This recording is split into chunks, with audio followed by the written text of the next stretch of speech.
The Awakening. When the COVID vaccines were first being distributed to the public, the vaccine inserts were intentionally left blank because they were never safe and effective. And for those who did their own research, they were discovered to be deadly. The Moderna patent for this mRNA technology stated that they contain self-assembling lipid nanoparticle technology. And now that an estimated 600 million doses have been administered to the US public, Bill Gates admits this. Making the mRNA is really easy and really cheap, and that's the magic of this thing.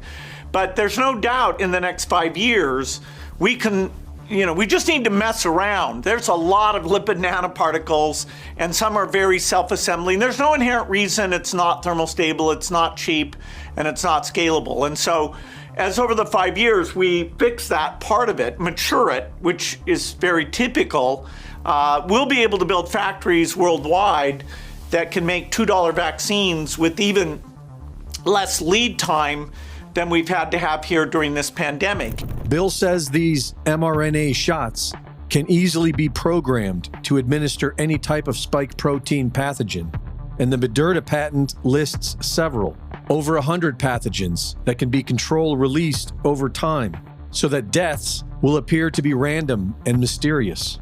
Those injected are understandably having a hard time accepting this reality, and while they are busy trying to figure out where all the heart attacks, turbo cancer, and neurological disease is coming from, they are being told that it's due to climate change and that regular pandemics are to now be expected.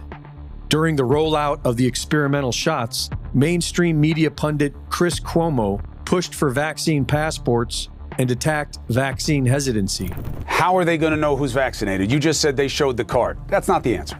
The answer is a vaccine passport. Part of the reason that you're seeing what you're seeing in Florida is because of vaccine hesitancy. Cuomo is now claiming to be injured from the vaccines. So today, the New York Times released an article that's getting a lot of play that says that there are thousands of people who say they're still suffering side effects they believe from the vaccine.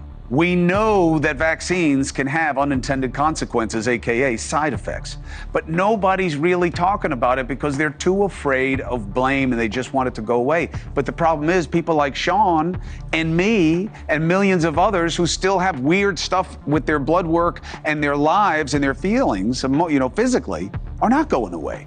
And he is saying we need a 9/11 style commission to figure it all out. You need to have a 9/11 style commission to figure out what worked and what didn't and what questions need to be answered, because it's not over. So not only are we not set up for the next pandemic, and there will be one, but we're not treating people, millions of people, who still have problems from the last one.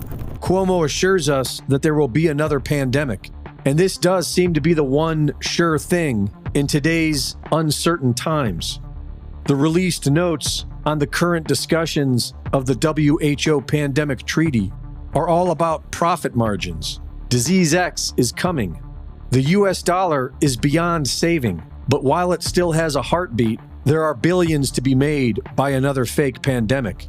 And the CEO of BlackRock, Larry Fink, is saying that because of artificial intelligence, continuing the depopulation agenda is a good thing. I could argue in the developed countries, the big winners are countries that have shrinking populations. The social problems that one will have in substituting humans for machines is going to be far easier in those countries that have declining populations. So long as we the people do nothing, the outcome is predictable. We will be slaves to a bureaucratic, non-human system run by machines.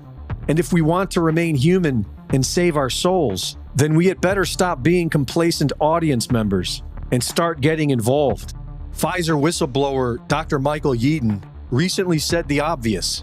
Without an insurrection, we can expect a new event that will trigger a digital ID connected to a digital currency and a wave of fake pandemics with mandated shots until the population reaches their desired levels. And as long as we remain stubbornly divided, we don't stand a chance. Reporting for InfoWars, this is Greg Reese.